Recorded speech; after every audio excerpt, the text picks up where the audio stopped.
64 ans après l'indépendance, la RDC peine à trouver le chemin de son développement. Pour certains, c'est une cause perdue, mais pour d'autres, il y a lieu d'espérer au relèvement, au rayonnement du pays de Lumumba et de Kassavobo. Ainsi, cela ne se pose pas la question de savoir ce que le Congo peut faire pour eux, mais plutôt ce que peut faire et doit faire pour le Congo. Parmi eux, nous avons des gens qui ont mis en place une initiative, un concept dénommé Congondé. Madame, Messieurs, très heureuse de vous retrouver dans le cadre de cette émission spéciale qui va parler Congo, qui va parler du développement du Congo, qui va parler du rayonnement du Congo. Mais avant tout, on doit essayer de découvrir c'est quoi Congondé, c'est quoi ce concept. Pour ce faire, j'ai le plaisir d'avoir sur ce plateau trois personnalités qui vont essayer de nous parler de ce concept, de cette initiative.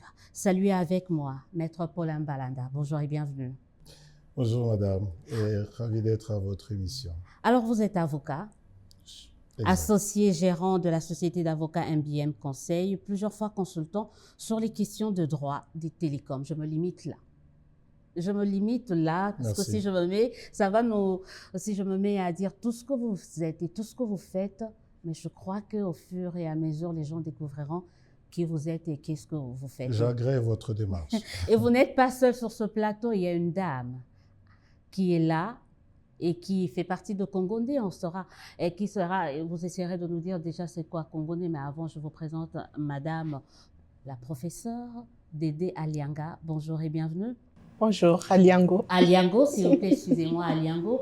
Merci d'être sur ce plateau avec nous. Vous êtes consultant dans le domaine de la planification, suivi et évaluation des projets. Et comme pour Maître Paulin, je préfère me limiter là dans la présentation.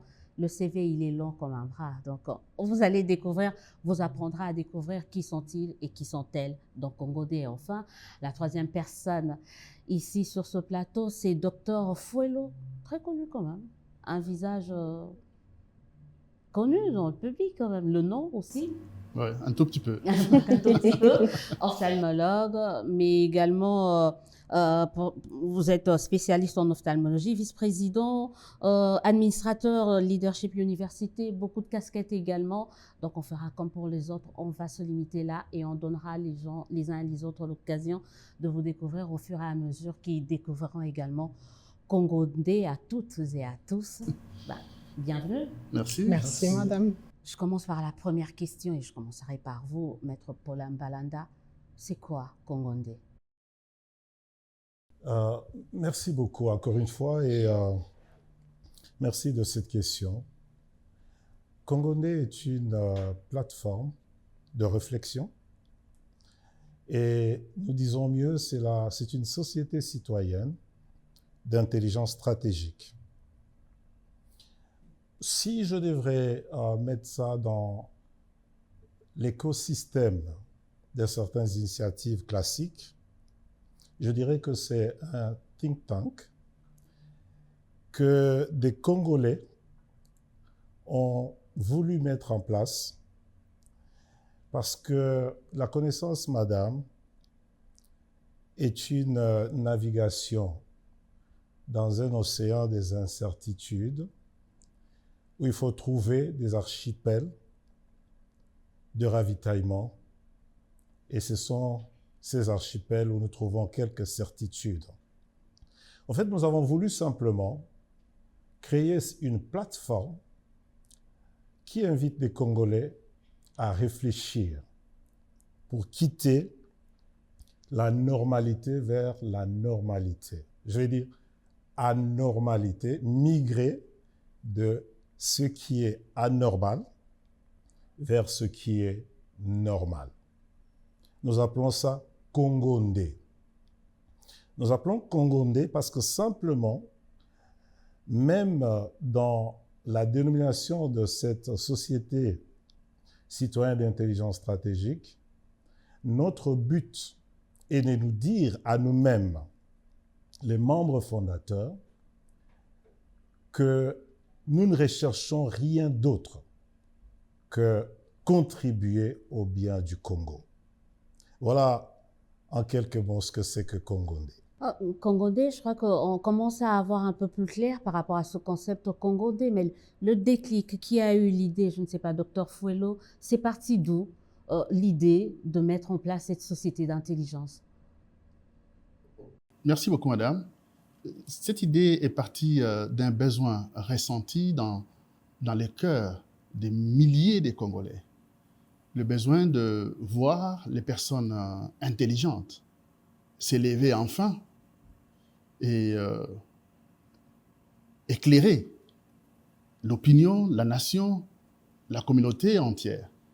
Mais il faut dire qu'au milieu de nous, bien que nombreux d'entre nous avaient ce fardeau pour la nation, ce fardeau pour que l'intelligence congolaise puisse se lever, comme cela s'est passé partout dans le monde, dans toutes les nations, il y a eu à des moments précis l'intelligence qui s'est levée pour éclairer le chemin de tout un peuple, de toute une nation. Il faut dire que ça a germé encore plus fort dans les cœurs d'entre nous, pour ne pas les citer, Maître Paulin Balanda, et qui a contacté plusieurs amis que nous sommes. Et chaque fois qu'il nous a contactés, nous nous sommes tous rendus compte que le fardeau qui était le sien était le nôtre, était un fardeau collectif, et que nous devions nous mettre donc tous ensemble.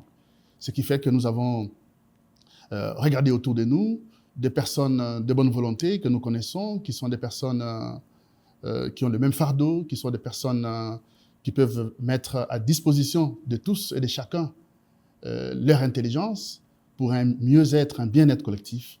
Alors, nous sommes mis ensemble dans une forme d'une association sans but lucratif et nous sommes officiellement autorisés à fonctionner en République démocratique du Congo par un arrêté du ministère de la Justice qui nous autorise de fonctionner, donc de réfléchir de façon stratégique pour le bien de tous et pour le bien de la nation.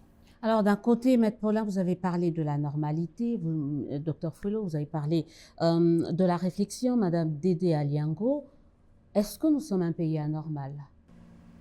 Est-ce que nous sommes aussi un pays où on ne réfléchit pas assez, où on ne réfléchit pas du tout? Je ne dirais pas qu'on est un pays anormal, mais il s'est fait que certaines actions, certaines décisions, certains comportements sont anormaux, si on peut dire ça comme ça, sont des comportements qui ne nous amènent pas à atteindre un certain bonheur au niveau de la population, à atteindre un certain niveau de quiétude, un certain niveau de paix, un certain niveau de prospérité, un certain niveau de changement. Voyez? Et donc, du coup, il devient important qu'à un certain moment, bien que nous ne soyons pas une société anormale, mais qui ait ces anormalités au sein de notre société, il faut qu'à un certain moment, on se dise, il faut une rupture avec cet existant-là. Parce que l'existant ne nous permet pas de vivre comme on le devait, de vivre dans la dignité, de vivre dans le bonheur, d'assurer à notre peuple ce dont il a besoin pour se confirmer comme une nation au sein des nations. Et à partir de ce moment-là, en tant que Congolais, je pense qu'il est important de réfléchir sur la question de rupture avec l'existant. Et voilà que des Congolais s'élèvent pour y réfléchir. Maître Paulin, c'est quoi l'existant? Qu'est-ce qui existe actuellement qui nécessite une rupture et que vous comptez apporter? Il y a quelques années, je ne vais peut-être pas me souvenir, mais je pense que c'est peut-être 1 année ou 2 ans, j'ai échangé avec vous tout gentiment et je faisais écho de ce que un pasteur, je crois, de Lubumbashi, pasteur Mandaku, avait lancé dans une émission, disant que le peuple congolais n'était pas un peuple intelligent. Et vous êtes venu vers moi parce que j'avais fini de tenir une conférence sur l'intelligence de temps et des circonstances. Et je dis que, oui, je pouvais commenter ce que ce pasteur avait dit, d'ailleurs que j'apprécie beaucoup, qu'effectivement, il avait raison, qu'en réalité, on pouvait vraiment dire que le peuple congolais n'était pas intelligent. Mais attendez, je voudrais bien expliquer ça. Non, il faut le faire parce que c'est 100 millions de Congolais qui risquent de penser qu'ils ne sont pas intelligents du tout. Oui, non. Il faut que j'explique ça et que les gens comprennent parfaitement de quoi nous parlons. Il y a plusieurs intelligences.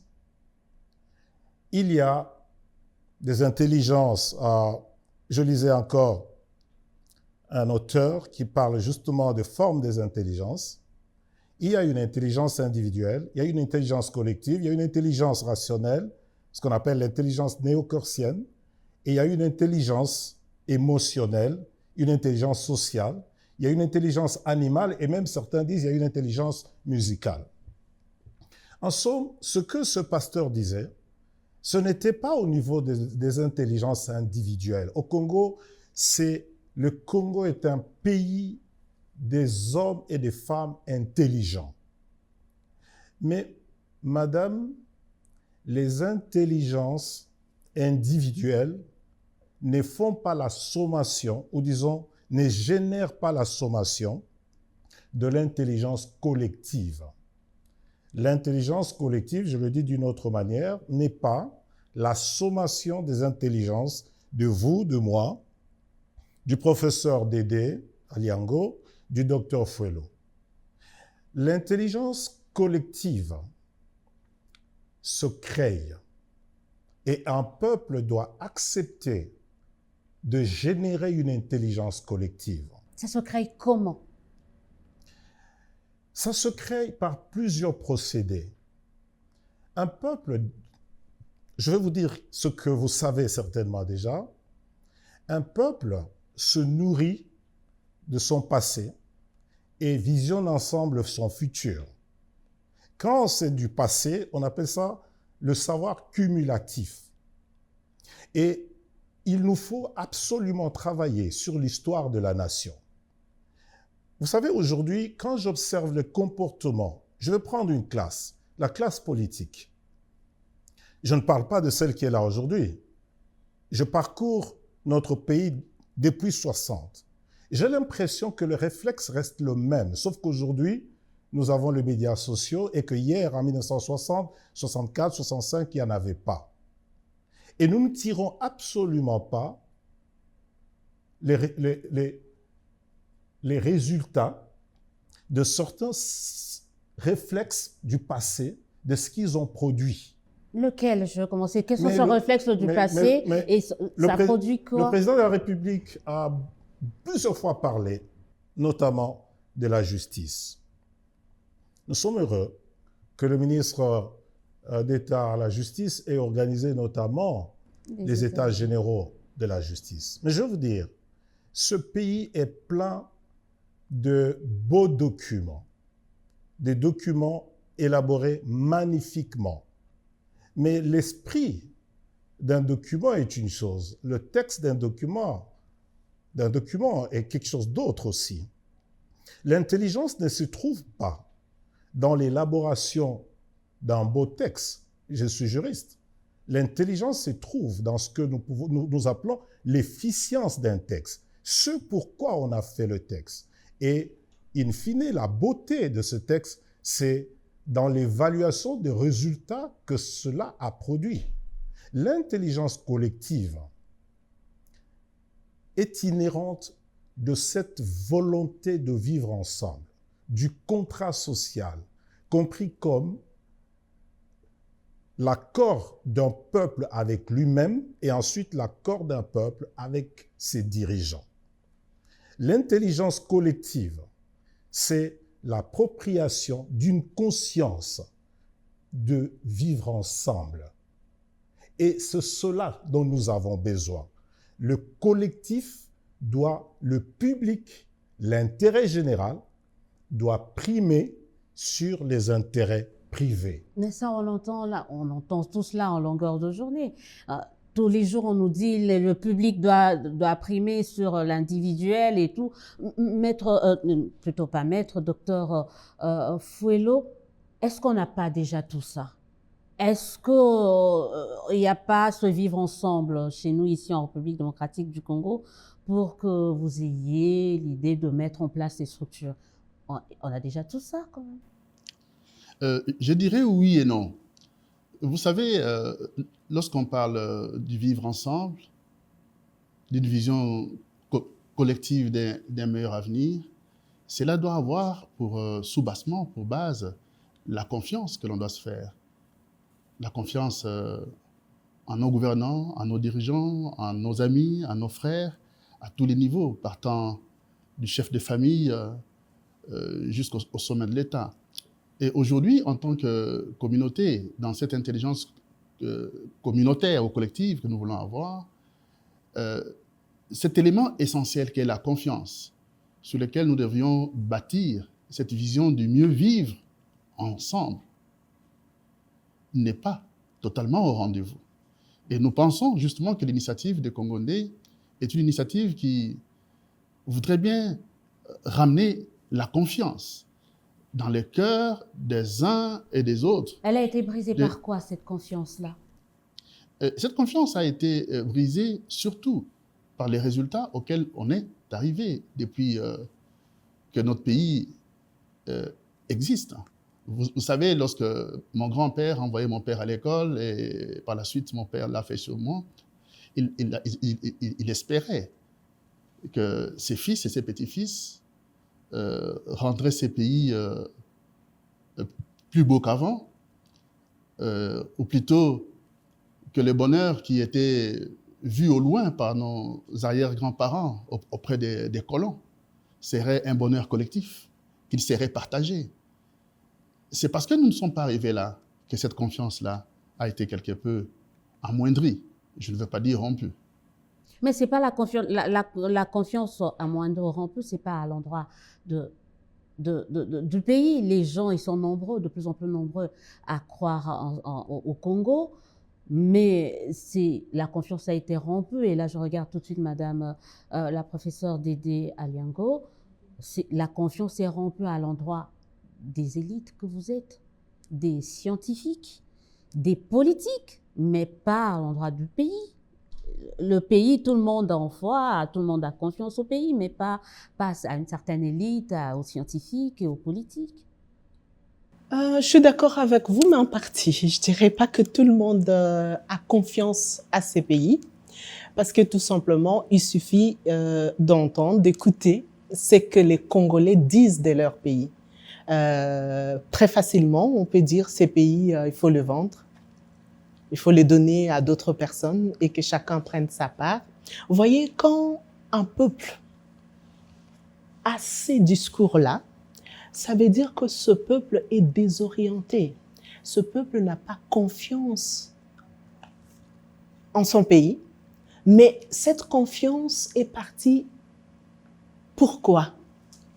Parce que à un moment, la manière dont il a été dirigé, la manière dont cette société ou ce pays a fonctionné, n'a pas permis qu'on développe en fait la confiance dans le pays.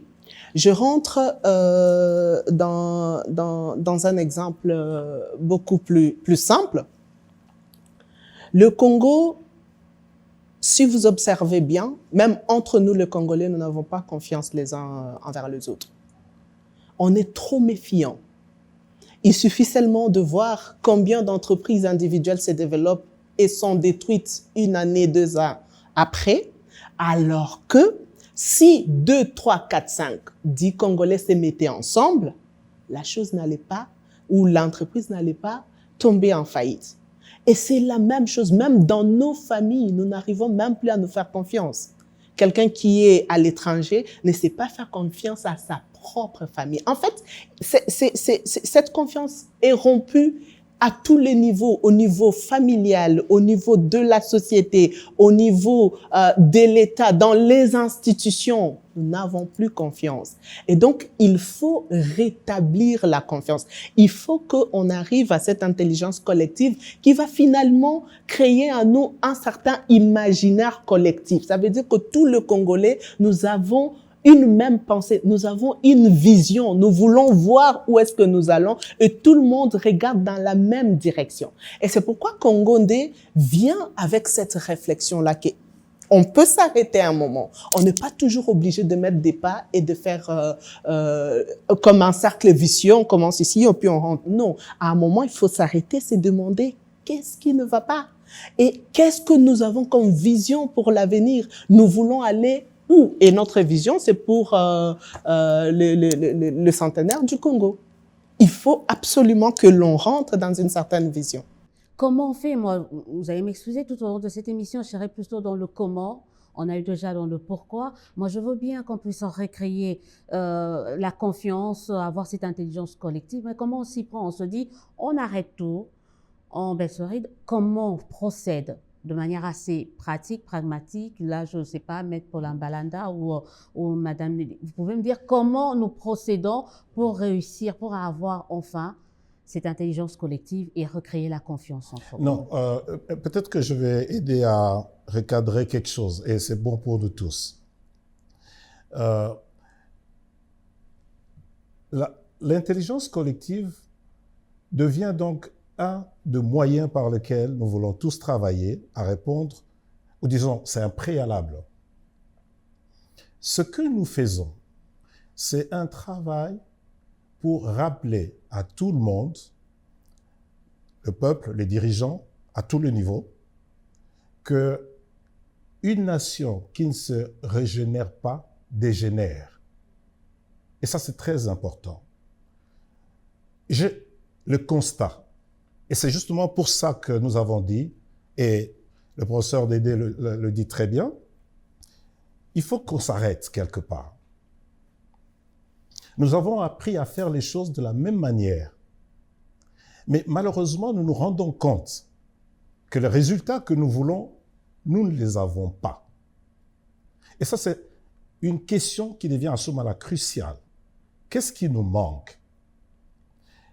Madame, vous le savez, le Parti communiste chinois a lancé une idée, un concept qui a été validé par l'ONU, et beaucoup comme Amnesty International n'ont pas voulu de ce concept, l'ont dénoncé. C'est le concept de la communauté du destin commun, du futur partagé. C'est même là. Et Edgar Morin, justement, qui est un grand philosophe que j'apprécie beaucoup, dit que lorsqu'une nation ne se pas s'arrêter pour évaluer d'où elle vient, où elle va, alors vous ne pouvez rien attendre de cette nation. Vous savez, les Grecs le disaient et les Américains aiment le dire, l'idiot, c'est celui qui fait la même chose tous les jours et qui pense obtenir des résultats différents. Est-ce qu'il y a un problème? Oui, il y a un problème. Moi, lorsque j'écoute les discours de nos dirigeants, et je parlais tout à l'heure, parfois, du cri que j'ai entendu du chef de l'État de ce pays concernant la justice, et je suis heureux, je félicite les acteurs de la justice qui y ont travaillé, et maintenant on va voir quelle est l'intelligence de la mise en œuvre qu'on va déployer. Quand j'écoutais tous ces cris, je disais, au fait, voilà, un leader qui dit, mais écoutez, arrêtez-vous. Mais il y a un autre auteur qui développe la théorie de l'idiotie institutionnelle. Ça veut dire que vous pouvez avoir un leader bien éclairé, un leader qui pense bien les choses, mais qui lorsqu'il veut avoir les résultats, ne trouve pas des leviers, des réalisations de ce qu'il distille ou infuse dans son peuple. Et je crois que le problème est complexe. Mais la réalité, c'est quoi? C'est que dans ce pays, il n'y a plus de foyer d'intelligence. Des grandes nations ont construit la maturité de leur paradigme par des hommes et des femmes qui n'avaient pas toujours les statuts de gouvernants officiels et qui ont aidé à changer le cours de leur nation. Je pourrais vous en donner les exemples, mais je pense que le plus important, c'est que c'est ça le travail que Congo-Ndé voudrait faire. Le Congo-Ndé voudrait faire ce travail. Tout au long de cette émission, vous ne cessez de parler de l'intelligence, mais ici, nous sommes dans un pays où quand on parle de l'intelligence, et là je regarde vous, docteur Fouello, on voit les intellectuels, les scientifiques. Est-ce que c'est à eux que vous vous adressez? Docteur Fouello. À eux aussi, mais pas à eux seulement. Nous nous adressons à tout le peuple. Mais vous savez que c'est ceux-là qui symbolisent l'intelligence dans notre pays? L'élite. L'élite. Au fait, l'élite a une responsabilité qui est grande. Mais nous ne nous adressons pas qu'à l'élite. Nous nous adressons à tout le monde parce que nous pensons quand même au plus bas niveau de l'échelle de l'intelligence, nous avons ne serait-ce le bon sens. qui devrait permettre à chaque Congolais de prendre conscience et de jouer son rôle, chacun à son niveau. Mais c'est vrai que l'élite, et c'est de l'élite que doivent émerger les réflexions stratégiques pour que nous puissions cesser d'agir de façon conjoncturelle, mais que nous puissions plus conduire et agir dans cette nation de façon structurelle. Et à ce niveau-là, nous pensons que partant du plus bas citoyen ou du plus bas niveau où chacun doit avoir le bon sens dans notre action, dans notre agir au quotidien, jusqu'à arriver à ceux qui peuvent faire des innovations technologiques, à tous les niveaux, nous avons besoin que l'intelligence soit mise en œuvre et que l'intelligence puisse nous éclairer pour notre agir individuel, mais surtout collectif. Et que nous puissions savoir, à chaque niveau de la société, quel est ce type d'intelligence que nous devons mettre en œuvre pour arriver aux résultats que nous voulons, les résultats que nous n'avons pu jamais atteindre depuis plus de 60 ans que nous sommes indépendants. Ben, vous faites mieux de vous adresser à tout le monde parce que aujourd'hui dans notre pays, d'aucuns affirment que s'il y a délitement de la société congolaise, c'est à cause des élites, des scientifiques, ces personnes entre guillemets intelligentes qui étaient censées nous produire le bonheur qu'on est en train de rechercher aujourd'hui, mais qui ont failli. Est-ce que vous êtes de cet avis-là? Est-ce que les scientifiques, est-ce que l'élite que vous représentez ici, il ne faut pas qu'on soit professeur, avocat, docteur, vous représentez quand même cet échantillon, est-ce qu'il n'y a pas une part de responsabilité? Vous vous adressez à quel type d'élite? Les mêmes? Ou vous attendez nos enfants, nos arrière-petits-enfants, c'est de cette élite-là que vous parlez, Madame Dédé Liang. Mais ensuite, vous pouvez compléter, Madame Dédé, par rapport à cette question. Oui, en fait, on s'adresse à toute catégorie d'élite. La situation que nous vivons aujourd'hui au Congo... Même celles qui ont failli, même, celles qui nous ont mis dans cette situation. Peu importe, pour moi, quand j'ai fait mon observation, mon analyse de la situation du Congo, j'ai plus une approche systémique.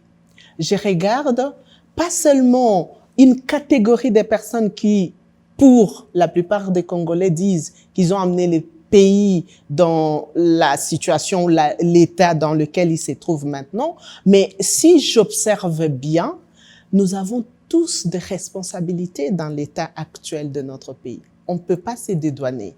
Pourquoi? Parce que dans cette situation, il y a des actifs, mais il y a aussi des passifs. Et donc, on ne peut pas dédouaner un passif qui dit qu'il n'a rien fait et que les autres ont fait, alors qu'ils pouvaient faire quelque chose. Non, mais vous entendez quand même cette musique qui dit mais c'est eux qui ont dirigé, c'est eux qui avaient le pouvoir. Effectivement, c'est là où je parle de passif. Georges Bernard Shaw a dit ceci. Il y a des personnes qui regardent le monde tel qu'il est, et se disent pourquoi. Ils s'arrêtent à dire pourquoi. Pourquoi il y a ci, pourquoi il y a ça, pourquoi il y a ceci. Et il y a des personnes qui imaginent le monde tel qu'il devrait être et qui se disent pourquoi pas. Ok? Allez-y, si vous voulez. J'aimerais bien compléter ça. Ça veut dire simplement ceci, que lorsque la fonction de la créativité, de l'invention n'est plus trouvée dans un peuple, il s'arrête. J'aime bien dire que la satisfaction du statut passé, vous savez, je vais le dire autrement. Nous sommes dans un pays où quand vous allez dans beaucoup de maisons, vous trouvez des vieilles radios et tout. Quittons les maisons, sortons et allons sur les rues. Vous trouvez sur des avenues qui sont réhabilitées, malheureusement c'est aussi une interpellation, une observation de Congondais, des véhicules qui sont parqués, des épaves qui restent là pendant 2 ans, 3 ans, 10 ans même. Nous aimons les vestiges. Nous aimons le vestige dans nos maisons. Fort. Non mais attendez, je parle d'une culture, oui. Et je pense que nous pouvons tous observer ce fait-là. Mais tous ces vestiges, toute cette culture de l'amour des vestiges, des choses qu'on aurait pu jeter, qui ne servent plus à rien, Nous l'avons dans notre esprit, dans notre tête. Nous avons ainsi en politique, et je prends les 4 colonnes d'une société, la politique, l'économie, le social et les culturels, et je pourrais même dire le religieux. Partout que de vestiges, pas d'innovation. Nous avons l'intelligence, comme disait un grand Africain que j'aime bien, nous avons l'intelligence du singe grimaçant et du perroquet récitant. Et c'est cela, nous ne nous inventons pas. Kongondé veut que le peuple congolais, nos dirigeants et tout le monde, que nous puissions nous inventer. Et je vais prendre quelque chose qui n'a peut-être rien à voir directement avec ça. Lorsque nous avons eu 60 ans de l'indépendance, j'ai suivi l'interview d'un Belge, et je pense ne pas me tromper, qui était chef de territoire, je crois que c'est Kassangolo. Il a révélé quelque chose qui m'a beaucoup choqué, disant que au temps du temps colonial, la majorité de chefs de territoire n'étaient pas des politiciens, c'était des agents économiques. Vous voyez ça? Nous pouvons recréer ce genre de choses, encore que ce n'étaient pas des paradigmes les meilleurs. Mais nous devons justement, c'est pour ça que nous disons, nous devons nous régénérer. En fait, c'est ça que nous voulons dire. Nous avons besoin d'une intelligence nouvelle, une intelligence stratégique qui tienne lieu de tout l'environnement que nous vivons aujourd'hui. Nous ne sommes plus à 1960. Les paradigmes même de ce que le monde est aujourd'hui ont totalement changé. Mais c'est ça, il faut inviter les gens à venir. Alors, peut-être, excusez-moi, nous invitons tout le monde à Kongondé. Nous nous adressons à tout le monde. Mais d'abord à l'élite, parce que, je vais aller sur une autre métaphore religieuse, l'huile coule de la tête, voyez? Donc, ça veut dire que nous avons besoin d'aider quiconque pense que dans ce pays, le gouvernement, les entités décentralisées peuvent payer des intellectuels pour réfléchir sur des questions comme les embouteillages et bien d'autres choses. Parce qu'on est comme dans une fatalité. Ces intellectuels peuvent aussi le faire gratuitement. Mais c'est ce que... Non, mais attendez, ça aussi c'est une autre question. La question de la gratuité est une autre question parce qu'on entend souvent parler. La gratuité peut parfois créer des monstres. Il faut toujours que quand on décrète la gratuité, qu'on s'assure qu'on a changé les paradigmes de ce secteur de la gratuité. Ça, c'est quelque chose que nous... Mais nous ne critiquons pas. Nous contribuons. Voilà. Nous travaillons pour dire, OK, si c'est cela qu'on veut, nous, on peut. Et nous travaillons gratuitement. Et ça, c'est très important de le dire. Vous travaillez gratuitement, mais moi, je voulais, parce que je sens qu'on est en train d'y aller lentement, on est en train de glisser vers ce monde-là que tout le monde redoute, c'est le monde politique. Maître Paulin Mbalanda, vous venez parler, vous avez donné quelques exemples sur la politique, et quand certaines personnes vous écoutent, là maintenant, ils se disent, vous roulez pour qui, Dr Fouello? Qui est derrière Kongondé? Le Congo. C'est le Congo qui est derrière Kongondé. Derrière Kongondé, c'est l'éveil de la conscience collective. Derrière Kongondé, c'est la volonté de l'intelligentsia congolaise. Est-ce que vous êtes à l'abri de la main noire des politiques? Parce que nous sommes dans un pays, Maître Paulin venait tout à l'heure de dire qu'en 60, tout était économique. Et là, nous sommes dans tout politique. Est-ce que vous êtes à l'abri de cette main noire des politiques et des politiciens? Au niveau de Kongondé, nous voulons éveiller la conscience productive chez les intellectuels, chez les élites patriotiques. Vous savez, tout à l'heure, Maître Paulin disait qu'au Congo, il y a beaucoup de Congolais intelligents. Et il y a beaucoup de Congolais qui sont intellectuels. Mais nous voulons qu'au-delà de tout ce qu'on peut dire comme intelligent, intellectuel, élite, nous voulons qu'aujourd'hui, nous puissions arriver à un résultat. Ces résultats-là, c'est les Congos que nous voulons. Vous savez, chaque Congolais a toujours eu dans son cœur, dans sa pensée, un Congo qu'il veut. Et ce Congo-là qu'il veut n'est pas un Congo moins bon que celui d'aujourd'hui. Chacun de nous voudrait avoir ce Congo-là qui est meilleur. Et nous, à notre niveau, Nous pensons que vouloir un Congo meilleur, c'est pas ça être politique ou être influencé par les politiques. Ça, c'est une aspiration de tout un peuple. C'est un droit légitime en tant que Congolais. Et nous, en tant que Congolais, nous avons le droit de réfléchir sur notre nation et de faire des propositions, de faire des réflexions stratégiques qui peuvent aider tous ceux qui sont à différents niveaux de la gouvernance dans le pays, de s'en saisir pour apporter un bien-être collectif. Donc, est-ce un politicien peut faire usage de nos réflexions stratégiques? Ma réponse est oui. Est-ce que pour tous les partis politiques? Bien sûr, nous sommes ouverts, que ce soit des partis de gauche ou de droite, qui voudraient bien se servir de ces réflexions stratégiques intelligentes pour le bien-être collectif, ils sont les bienvenus.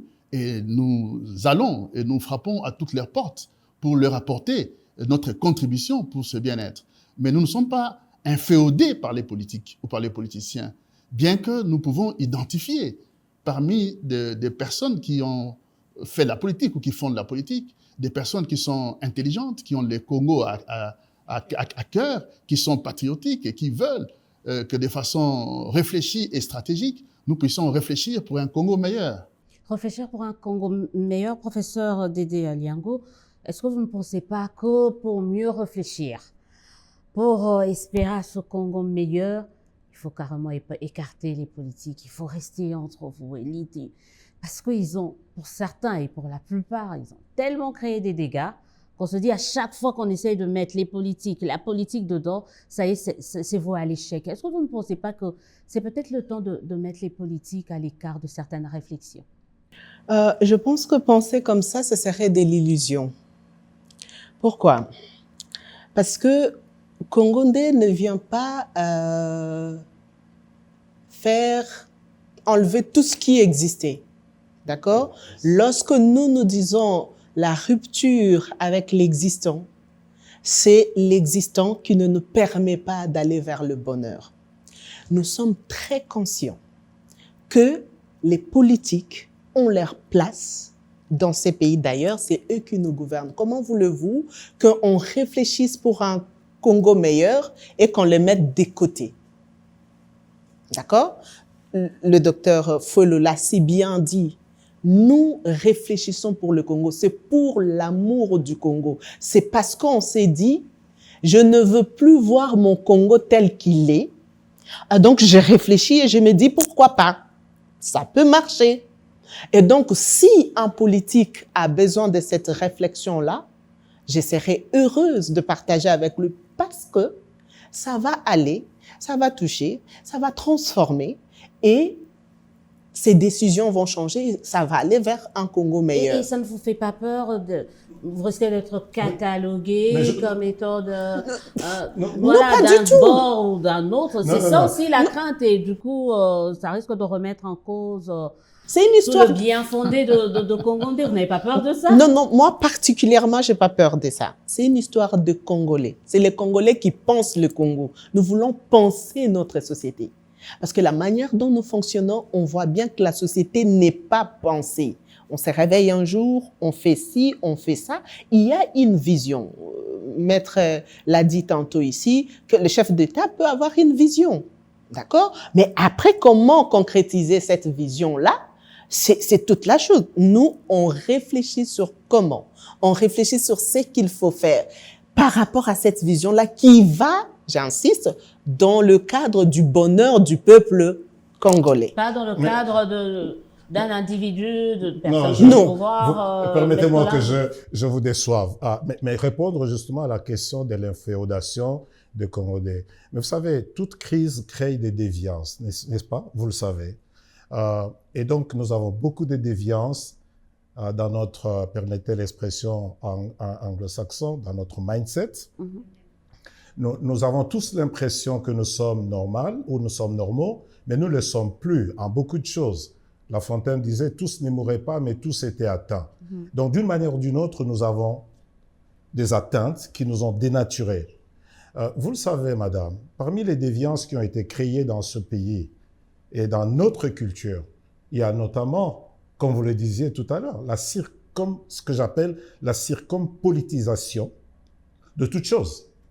les partis politiques, ou disons les tribus, ont été politisés et les partis politiques ont été tribalisés, n'est-ce pas? Et pourtant, ces deux entités dont nous avions besoin, laissant chacune intacte pour notre développement. Maintenant, non seulement la circumpolitisation de tout, mais aussi des préjugés. Et au fait, sans vous en rendre compte, vous êtes dans un préjugé à penser que chaque fois qu'il y a une initiative, il faut qu'il y ait C'est pas quelqu'un moi, de... c'est le peuple, c'est ceux qui nous suivent. Oui, sont mais dans- c'est justement... dans- c'est- dans- attendez, nous avons deux leviers chez Congondé. Nous avons un levier que nous appelons l'Académie de bon sens, qui a pour rôle de travailler à faire valoir que même quand on n'a pas l'intelligence requise de la complexité des problèmes, mais nous pouvons aborder notre gouvernance de cette nation peut être seulement une gouvernance des bons sens. Vous le voyez sur la route, les embouteillages que vous voyez sur les routes, ces embouteillages dans nos têtes. Parce que nous n'avons plus même le bon sens. Ce n'est pas une question d'intelligence dont nous parlons, mais de bon sens simplement. Alors, deuxièmement, nous avons une académie de technologie, créativité et innovation. Et dans ces deux leviers, nous travaillons surtout pour la première académie, pour la moralisation de tout un peuple, de dirigeants jusqu'à d'autres, pour leur dire, écoutez, soyons des bons sens. Mais laissez-moi revenir à la question principale. Pourquoi pensez-vous que nous avons besoin des politiciens derrière nous? Pourquoi vous le pensez? Notre approche est une approche inclusive. Nous ne faisons pas table rase, nous n'excluons personne. Peut-être que si la professeure voulait que je vous déçoive, j'aurais pu dire que sur ce plateau, peut-être qu'il y a des gens qui appartiennent à un parti politique ou à un autre. Pas moi. J'ai pris l'option de ne jamais appartenir à un quelconque parti politique. Mon nom a été mis dans un parti politique parce que, comme vous le savez, j'étais conseiller d'un officiel à l'époque, très lointain, et on a mis mon nom dans un... Je n'ai jamais participé parce que j'ai choisi de ne pas être dans ces entités-là. Mais cela n'exclut pas que l'un de nous, chez Congondé, soit de l'UDPS, du PPRD ou je ne sais pas quoi. Pourquoi? Parce que la question qui nous est toujours posée, c'est toutes ces réflexions. Comment vous faites pour leur émergence décisionnelle? Vous voyez? Donc, nous faisons comme tous ceux qui ont commencé ces genres de plateformes dans d'autres nations. Parce que même aux États-Unis, les Kissinger et les autres ont eu à initier des choses comme ça. Et beaucoup de choses qui ont fondé, qui ont maturé la démocratie aux États-Unis, ce n'était pas le fait des officiels. Aujourd'hui, nous en avons la preuve. Elon Musk, qui va travailler comme l'homme principal pour l'innovation de leur nation, des institutions de la nation. Ce n'est pas un politicien. Pourquoi vous voulez que nous... Parce que vous pensez que la bourgeoisie, la fortune politico-administrative est toujours derrière des gens aussi innocents pour qu'on leur dise ce qu'il faut faire. Nous sommes dans un pays où le plus riche est forcément un politique, mais un ministre, c'est comme ça. C'est une fausse notion de richesse aussi. Ça, c'est quelque chose d'autre que nous aborderons dans les réflexions de Congondé. Parce que cette richesse-là, c'est, encore une fois, comme on le disait, c'est une richesse individuelle qui n'a pas d'impact sur le collectif d'un peuple. Docteur Fouel, vous serez d'accord avec moi qu'aujourd'hui, si Congondé fait sa réflexion, c'est pour justement les soumettre auprès des autorités qui appartiennent à un pouvoir. Est-ce que est-ce que vous pouvez faire des réflexions et donner à quelqu'un de l'opposition, par exemple, ça ne peut pas se faire?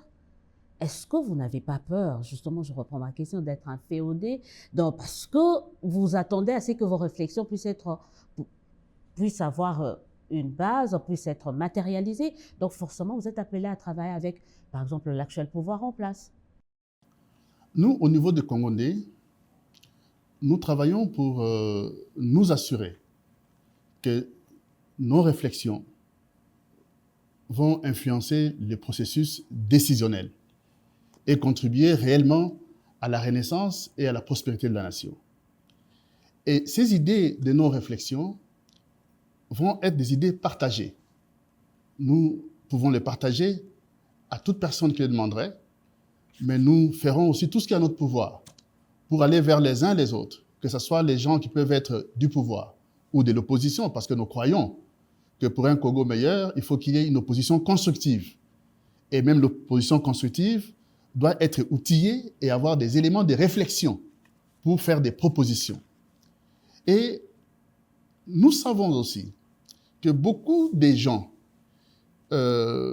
qui peuvent être à différents niveaux de responsabilité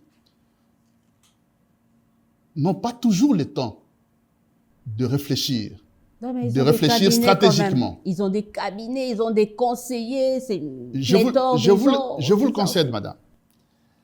Je suis en train de parler de la réflexion stratégique, de la réflexion, excusez-moi du mot, intelligente. Je ne dis pas que ça n'existait pas. Au fait, nous jugeons toutes ces choses-là dans les résultats que cela produit. Et si nous disons, nous, dans Congondé, que nous voulons aller du Congo que nous avons au Congo que nous voulons, parce que nous ne sommes pas satisfaits du Congo que nous avons. Je ne sais pas si je peux trouver aujourd'hui des Congolais qui soient satisfaits du Congo qu'ils ont. Tous les Congolais aspirent à un Congo meilleur. Et nous y travaillons, et nous y travaillerons encore. Et nous savons aussi que quand bien même quelqu'un se refuserait de prendre en compte des réflexions stratégiques bien faites, mais il se rendra compte dans son action qu'il n'arrivera pas au résultat qui satisfasse sa propre population. Parce que on est leader lorsque l'on peut avoir une idée qui porte son propre, donc ses suiveurs, parce que le leader est un influenceur, vers un mieux-être collectif. Sinon, on n'est pas leader. Alors, à ce titre-là, nous croyons que tous ceux qui ont des responsabilités à différents niveaux sont des personnes qui ont fait ce combat-là, nous l'espérons, pour le bien de nos populations. Et que lorsque ils seront outillés, équipés par des réflexions stratégiques que Congondé fait et va leur apporter ou leur apporte, et s'ils s'engagent dans cette voie-là, nous croyons que la renaissance de cette nation est possible et que nous y arriverons. Et quand on va y arriver, je vais très rapidement poser une dernière question, je crois que je demanderai à chacun d'entre vous de répondre. C'est par rapport à ces réflexions, le mot est tellement revenu tout au long de cette émission. Sur le plan pratique, les réflexions sont basées sur quoi? Par exemple, à Kinshasa, vous réfléchissez sur quoi présentement dans Congondé, Madame Dédé? Je vous réponds. Congondé comme le disait le docteur Fuelo, Congondé a un projet. C'est ce que nous appelons CAP 2060. Du Congo que nous avons au Congo que nous voulons. Et ce Congo que nous voulons, nous avons tout un document de publié de notre vision. C'est un Congo innovant et inclusif. Ce que nous faisons à ce moment-ci, c'est que nous avons des commissions thématiques, des commissions de foyers thématiques d'intelligence. Et nos niches de réflexion ne sont pas comme ceux que vous trouvez dans le programme des partis politiques. Parce que justement, nous essayons d'inventer une autre façon de réfléchir sur la nation. Nous réfléchissons sur des niches axiales, des niches fondamentales. Et je vais vous donner le cas. Nous réfléchissons sur la paix et la sécurité parce que nous pensons que c'est une condition pour le développement de ce pays. Nous essayons d'aborder toutes les facettes du problème qui est très complexe, vous le savez, qui a toutes sortes d'externalités et d'internalités. Nous essayons de réfléchir sur une autre niche, celle de la gouvernance et des réformes institutionnelles. Alors, vous savez, le président de la République a lancé l'idée, par exemple, de la révision constitutionnelle. Les partis politiques... Vous réfléchissez sur ça? Non, attendez. Les partis politiques, On doit y de réfléchir. façon générale, les gens réagissent. Mais Kongondé ne réagit pas. Kongondé réfléchit pour dire, oh, il faut revoir la Constitution. Est-ce qu'on peut réfléchir sur ça? Parce que l'attitude générale aujourd'hui, qui entraîne le gros du peuple d'ailleurs, c'est la réaction. Un peuple ne peut pas être réactif. Mais, vous le savez, la nature des partis politiques, ce n'est pas la nature d'une organisation comme la nôtre. Nous travaillons donc sur des ambitions folles de réforme fondamentale de ce pays sur le plan institutionnel. Donc, on peut déjà dire que le Kongondé est pour la révision, le changement ou pour la réflexion. Vous posez la question comme vous la posez aux partis politiques. Voilà. Nous ne répondons pas à ces questions-là.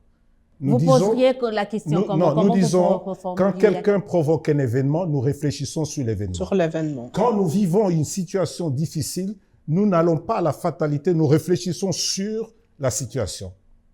Donc, personne ne nous demande de réfléchir sur les embouteillages, nous réfléchissons sur les embouteillages.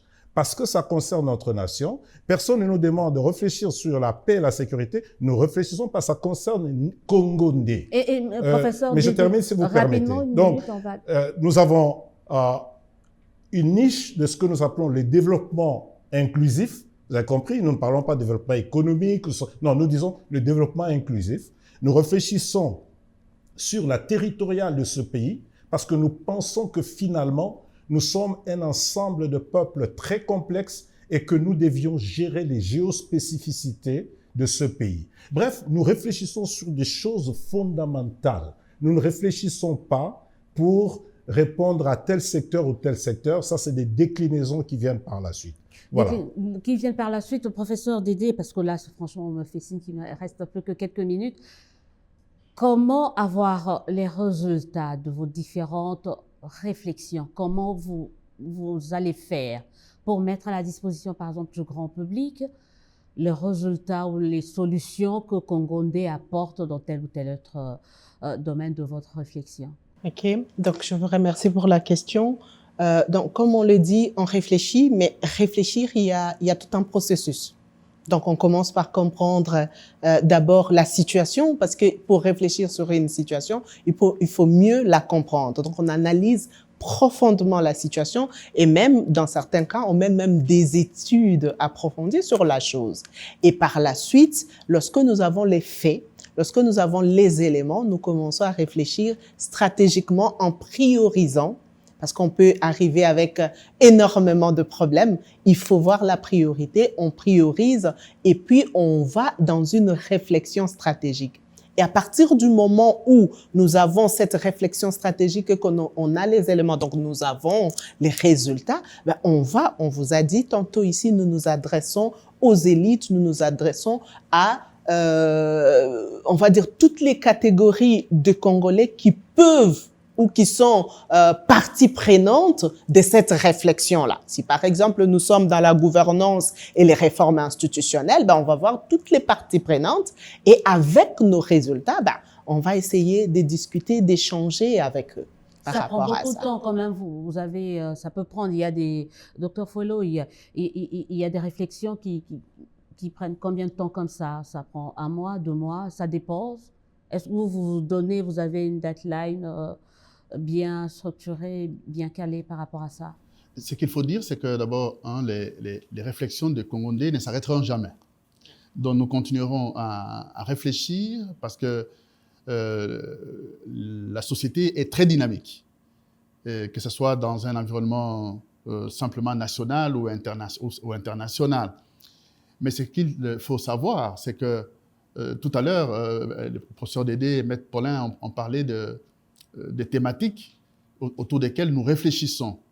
Ces réflexions aboutissent à des actions à mener, à des recommandations avec un chronogramme. Quand nous disons du Congo que nous avons au Congo que nous voulons, notre vision CAP 2060, et nous étalons tout ce que nous voulons pour ce Congo d'ici 2060. Cela signifie que si pour arriver à un point B en 2060, partant du point A en 2024, nous avons des étapes transitoires. À court terme, à moyen terme, Donc, Congo-Ndé, au travers de réflexions stratégiques, va produire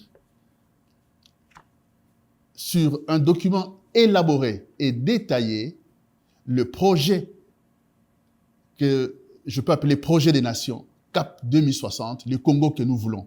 Et comment faire, et comment y parvenir, quelles sont les actions à mener. Et nous ferons des recommandations pour franchir chaque étape. Et au fur et à mesure que nous avancerons, nous évaluerons. Rassure-toi, madame, en 2060, moi j'aurai 97 ans. Alors, vous serez encore là pour voir ce Congo que Il a la foi. Exactement. C'est-à-dire que notre amour pour le Congo et notre patriotisme pour le Congo veut justement que nous puissions agir, non pas en tenant compte de nos limites individuelles en termes de temps. Nous nous projetons pour les générations futures, pour un Congo meilleur. Ce que peut-être d'autres n'ont pas pu faire hier, aujourd'hui, il y a une poignée de Congolais qui s'est levée pour le faire pour les générations futures. Alors, vous savez quoi? Et madame, c'était même votre introduction. C'est les Congolais qui n'ont rien demandé, mais qui veulent seulement travailler pour leur nation. Voilà. Kennedy le disait, et nous appliquons ces choses-là pour notre nation. Alors, vous savez quoi? Il y a tellement de choses à dire sur Congo-Ndé et sur cette initiative CAP 2060 qu'on ne pourra le faire en une seule émission. Moi, je propose, et je le dis aux téléspectateurs, qu'il y a un numéro 2. On va parler de Congo-Ndé, mais avec CAP 2060, tout ce qu'il englobe, les initiatives, toutes les thématiques dont regorge, sur lesquelles Congo-Ndé réfléchit pour un Congo meilleur en 2060. Mais pour l'instant, je crois on va s'arrêter là pour ce numéro. Déjà déjà, la télévision, c'est le temps, c'est l'heure. Mais je tiens à vous remercier personnellement, particulièrement d'avoir répondu à cette invitation, mais je demande l'indulgence quand même de ma réalisation. Si je peux vous accorder 1 minute à chacun, voire 30 secondes pour votre mot de la fin. Je terminerai par madame, mais on commence par Dr Fouello, Maître Paulin Balanda, et ensuite on va clôturer par la professeure Dédé Aliango. 1 minute, un mot, c'est que vous pouvez dire à ceux qui nous ont suivis aujourd'hui. À tous ceux qui nous ont suivis, je voudrais dire qu'un nouveau Congo est possible. Un nouveau Congolais est possible. Parce qu'il faudrait changer et l'homme congolais et la nation congolaise. Et que chacun de nous doit se lever et donner la main à cette initiative de la réflexion pour que par l'intelligence, nous puissions avoir un Congo meilleur. Maître Paulin Balanda. Madame, merci. Je pense que pour moi, ce n'est pas le dernier mot, mais c'est vraiment le mot pour cette émission. Ce que nous suggérons à nos dirigeants et à notre peuple, c'est ce qu'on appellerait en anglais la soft revolution, la révolution douce. Pas comme celle de Prague, nous sommes très sincères, mais c'est une révolution qui nous invite à renoncer à nos rivalités, à toutes les dialectiques des fragmentations, et à nous mettre ensemble pour que nous puissions construire une nation comme le père de l'indépendance l'ont pensé. Un Congo inclusif, innovant, prospère et fort. Cela est possible. Ce que nous vivons aujourd'hui n'est pas une fatalité, même si nous en souffrons tous et même si nous voulons soutenir ceux qui sont là et d'autres qui viendront après. Voilà ce que je veux dire. La douce révolution. Et donc, cette douce révolution a besoin de personnes qui se disent « il est temps qu'on arrête de penser de cette manière-ci, qu'on arrête de vivre de cette manière-ici et qu'il est temps qu'on change. » Et pour changer, il faut imaginer le monde tel qu'il devait être. Mais pour imaginer le monde tel qu'il devait être, il faut avoir une vision. Congo-Ndé propose une vision. Et cette vision-là, sans les actions, ne sera qu'un doux rêve. Mais si on commence des actions maintenant, sans la vision, ça sera un cauchemar. Congolais, réveille-toi. Il est temps qu'on pense à notre pays. Voilà, c'est par ces mots que nous mettons un terme à cette émission. Je vous remercie d'avoir répondu à notre invitation. On se dit au revoir et comme je vous l'ai promis, il y aura un deuxième numéro de cette émission parce qu'on veut parler Congo. On a tellement parlé d'individus que maintenant il faut qu'on parle nation, il faut qu'on pense Congo, il faut qu'on pense Congolais, comment arriver à léguer un pays plus beau qu'avant, comme l'ont souhaité les pères fondateurs de l'indépendance ou le père fondateur de notre pays. On se dit au revoir. À très très bientôt pour un nouveau numéro de votre émission. En attendant, prenez soin de vous.